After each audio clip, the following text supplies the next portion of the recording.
तो देखिए किस तरीके से बड़ी खबर आपको बता रहे हैं। लिस्ट में लालू प्रसाद यादव की 2 बेटियों के नाम शामिल हैं। किस तरीके से लालू प्रसाद यादव समाज से 8 उम्मीदवारों को भी टिकट दिया गया है, ये बड़ी खबर आपको बता रहे हैं। आरजेडी के 22 उम्मीदवारों को की लिस्ट जारी की गई है, जिसमें मीसा भारती और रोहिणी आचार्य का नाम भी शामिल है। यादव समाज से 8 उम्मीदवारों को टिकट दिया गया है। एक रिपोर्ट आपको दिखाते हैं।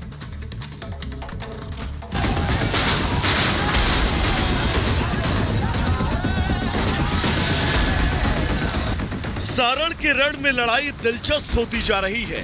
लालू यादव ने सारण सीट पर अपनी बेटी रोहिणी आचार्य को टिकट दे दिया, लेकिन इस पारिवारिक कृपा के चलते वो एक बार फिर वंशवाद के आरोप में विपक्षी दलों के निशाने पर आ गए। इस बार मोर्चा खोला है बिहार बीजेपी की प्रवक्ता सुहेली मेहता ने, और वो लालू यादव की बेटी रोहिणी आचार्य पर जबरदस्त हमलावर हैं।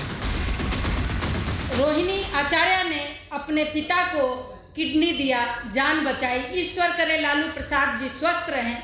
लेकिन जिस तरह से आज ये चुनावी मुद्दा बनाकर घर घर जाकर रोहिणी आचार्य कह रही हैं कि मैंने पिता को किडनी दिया है, आप हमें वोट कीजिए, तो ये राजनीतिक हथकंडा जिस तरह से अपनाई हुई हैं, ये तो शक है कि उन्होंने किडनी दिया भी है या नहीं दिया है।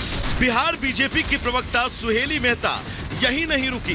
उन्होंने रोहिणी आचार्य को घेरते हुए कहा कि वो सारण के रण में चुनाव प्रचार के लिए ऐसे उतरी है जैसे कि वो कोई सेलिब्रिटी हो।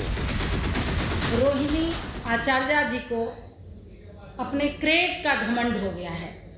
उस क्रेज का घमंड कि एक सजा याफ्ता की बेटी हैं, जो चारा घोटाले में कितने वर्षों तक वो जेल में रहे हैं, और क्रेज ऐसा शो करती हैं जैसे कि किसी स्वतंत्रता सेनानी जो सीमा पर लड़कर और विजय प्राप्त करके आया हो। उनको इस बात का घमंड है और अपना क्रेज बहुत ज़्यादा बटोरने की कोशिश कर रही हैं कि वो एक ऐसे भाई की बहन है जो न नौकरी करते हैं न व्यापार करते हैं, फिर भी 350 करोड़ के मालिक हैं।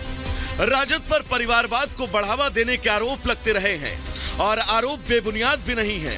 मौजूदा वक्त में बिहार की राजनीति में लालू के कुनबे की बात करें तो इस वक्त लालू यादव के 4 बच्चे राजनीति में हैं। तेजस्वी यादव तेज प्रताप पूर्व मंत्री रहे हैं। बेटी मीसा भारती पाटलिपुत्र सीट से प्रत्याशी हैं। रोहिणी आचार्य सारण सीट से उम्मीदवार हैं। बीजेपी का सीधा आरोप है कि लालू किडनी डोनेशन के नाम पर अपनी बेटी रोहिणी आचार्य को सहानुभूति की लहर पर सवारी करवा रहे हैं। आपको बता दें, अभी ज्यादा दिन नहीं हुए जब बिहार बीजेपी के अध्यक्ष सम्राट चौधरी और डिप्टी सीएम विजय कुमार सिन्हा ने भी इस सिलसिले में रोहिणी आचार्य को घेरा था। बीजेपी नेता ने रोहिणी को टिकट दिए जाने को लेकर किडनी डील का नाम दिया था। लालू जी का परिचय ही है परिवारवाद। हम लोग ये चिंतित हैं कि लालू जी ने 2 बेटा 2 बेटी को तो उतार दिया, हमारी 5 बहनें बच गई है, उनको कब उतारते हैं ये तो बताएं। बिहार की बेटी का सम्मान नहीं, और जो बेटी दूसरे जगह बहू बन गई, सिंगापुर चली गई, वो सिंगापुर से बिहार में उम्मीदवार बनने जा रहे हैं, तो बिहार की जनता तय करेगी कि जो सही में बिहारी है और बिहार के प्रति सजग है, बिहार के प्रति समर्पित है, उसके साथ चले, या बिहारी सिंगापुर में जाकर के सिंगापुर की सेवा करे। हालांकि राजनीति के कीचड़ में उतरी रोहिणी पर यह हमला अप्रत्याशित नहीं है। जिस तरह राजद प्रमुख गिन गिन कर अपने बच्चों को चुनावी मैदान में लॉन्च कर रहे हैं, आने वाले दिनों में ऐसे हमले बढ़ने तय माने जा सकते हैं। लालू जी कोई भी मेहनत करे उससे कोई फर्क नहीं पड़ता है। कोई जातीय उन्माद फैलाने का प्रयास वो करते हैं, उनका आदत रहा है, ये आज नहीं, लंबे समय से यही काम वो करते रहे। लेकिन बिहार की जनता जानती है कि लालू जी भ्रष्टाचारी हैं, सिर्फ परिवार के लिए जीते हैं, किसी दूसरे के लिए कुछ नहीं करते। एक तो करेला ऊपर से नीम चढ़ा, राजद प्रमुख लालू यादव पर बिहार बीजेपी नेताओं के आरोपों का मतलब यही है, लेकिन मौजूदा राजनीतिक परिस्थिति में की जा रही इस बदजुबानी से इतर बात करें तो सियासत के हमाम में परिवारवाद के आरोपों को चरितार्थ करते कई नंगे मौजूद हैं। Bureau report, Republic Bharat.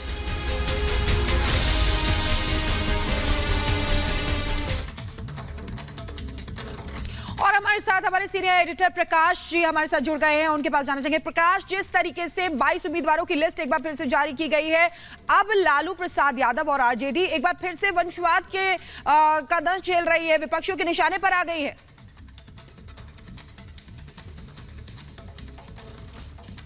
जी बिल्कुल, लालू यादव की दो बेटियां मीसा भारती और सिंगापुर से आए बेटी रोहिणी आचार्य चुनाव लड़ रही हैं और दोनों हाई प्रोफाइल सीट है। एक मीसा भारती तीसरी दफे अपना दांव आजमा रही है, 2 बार चुनाव हार चुकी है 2014-19 में।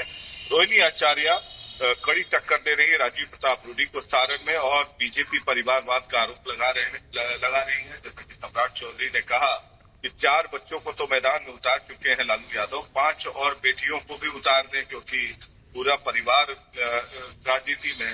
रही बात आरजेडी ने जो सीट अनाउंसमेंट किया है उसमें से 22 उम्मीदवारों में से 8 उम्मीदवार यादव जाति के हैं और 2 मुस्लिम यादव के। तो 22 समीकरण को साधने की कोशिश की गई है, लेकिन सबसे बड़ी बात यह होती है कि जहां जहां मुस्लिम और यादव उम्मीदवार होते हैं, सामाजिक गोलबंदी यादव और मुसलमानों के खिलाफ हो जाती है और नॉन यादव ओबीसी गोलबंद हो जाते हैं दूसरे समीकरण की तरफ, यानी कि एनडीए की तरफ। ये दिखता है इस चुनाव में भी संभावित रूप से यही दिखेगा।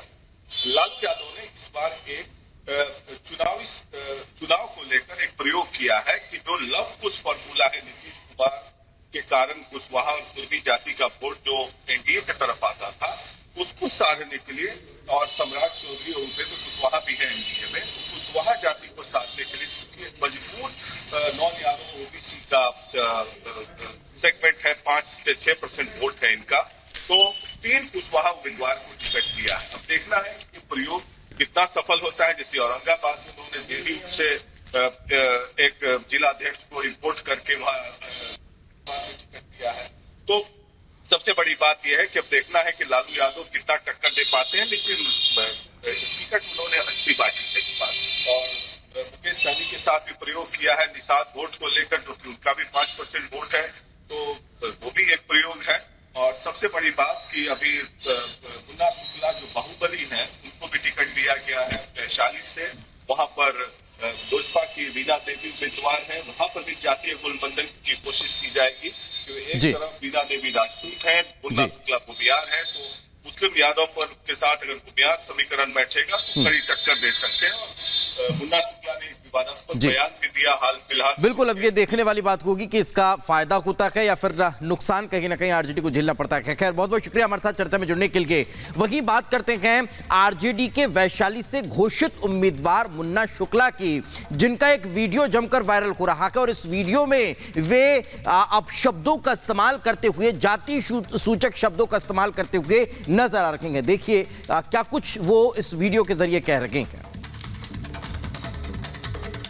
टिकट हमको मिल गया है। इस पेपर से क्या कहना चाहेंगे वैशाली की जनता से? वैशाली की जनता से करेंगे, अपने आम से तमाम बुजुर्ग नौजवानों से कहेंगे कि हम टिकट का कुछ फॉर्मेलिटी बचा हुआ है, फॉर्मेलिटी पूरा करके आ रहे हैं। आप लोगों की सेवा हम 2004 से करते आ रहे हैं और फिर करने को। भूमिहारों के वोट की बात हो रही है। अरे भूमिहार हम हो रहे हैं, नहीं पलटेंगे एकदम एकजुट होंगे भूमिहार, एकदम, क्योंकि और इसी बीच आपको बता दें, तेजस्वी यादव पर गिरिराज सिंह ने हमला बोला। उन्होंने कहा है कि तेजस्वी यादव जो है वो सनातन को नहीं मानते हैं, ये कह रहे हैं गिरिराज सिंह। हमला बोला है गिरिराज सिंह ने तेजस्वी यादव पर। उन्होंने कहा है कि सावन में मटन, नवरात्रि में फिश का वीडियो सोशल मीडिया पर डालते हैं तेजस्वी यादव। ये बड़ी खबर आपको बता रहे हैं। देखिए किस तरीके से बयानबाजी का दौर चल रहा है, क्योंकि चुनावी समर का आगाज हो चुका है। ऐसे में गिरिराज सिंह ने तेजस्वी यादव पर हमला बोला है। उन्होंने कहा है कि तेजस्वी सनातन को नहीं मानते हैं, सावन में मटन का वीडियो डालते हैं। ये देखिए वो वीडियो हम आपको दिखा रहे हैं, और नवरात्रि में फिश का वीडियो डालते हैं सोशल मीडिया पर। तेजस्वी जी, हम तो तेजस्वी जी सीजनल सनातनी हैं, तुष्टीकरण के पोषक हैं। वोट के खातिर ये लोग रोहिंग्या और बांग्लादेशी घुसपैठियों को भी इनके पिताजी ने अवैध तरीके से, जब इनकी सरकार थी, काफी संख्या में लोग आए थे। ये वोट के सौदागर हैं, न कि ये सनातनी पुजारी। ये सनातन का लवादा ओढ़ करके तुष्टीकरण की राजनीति। आज नवरात्रा के अवसर पर आप जिस तरह से मछली खाते हुए ट्वीट करके क्या दिखाना चाहते हैं? तुष्टीकरण की राजनीति, वोट के लिए इतनी गिरावट। अरे ये अपने धर्म पर, अपने समाज पर, अपने राष्ट्र पर, अपने संस्कार पर लोग को गर्व महसूस होना चाहिए। उसको हल्का करना, उसको लज्जित करना ये कतई उचित नहीं है। और धर्मनिरपेक्षता का मतलब ये कहीं नहीं है कि अपने धर्म का अपमान करें।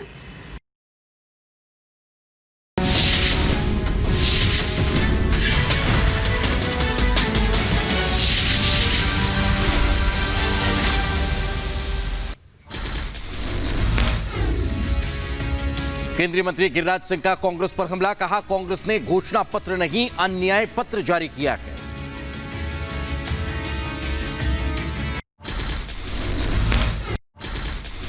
देखिए, कांग्रेस मैनिफेस्टो जो नहीं जारी किया है, न्याय पत्र नहीं जारी किया, अन्याय पत्र जारी किया, झूठ का पुलिंदा जारी किया है। बिहार के डिप्टी सीएम सम्राट चौधरी का लालू प्रसाद यादव पर हमला, कहा जातीय उन्माद फैलाना काम है लालू प्रसाद यादव का, सिर्फ परिवार के लिए करते हैं काम। जातीय उन्माद फैलाने का प्रयास वो करते हैं, उनका आदत रहा है। ये आज नहीं, लंबे समय से यही काम वो करते रहे। लेकिन बिहार की जनता जानती है कि लालू जी भ्रष्टाचारी हैं, सिर्फ परिवार के लिए जीते हैं। योग गुरु बाबा रामदेव का विपक्ष पर हमला, कहा हिंदू धर्म की अवहेलना करने वालों को राजनीतिक रूप से होगा बड़ा नुकसान। बाबा रामदेव ने नारा दिया, आओ करें मतदान की चोट और मिटाए लोकतंत्र के खोट।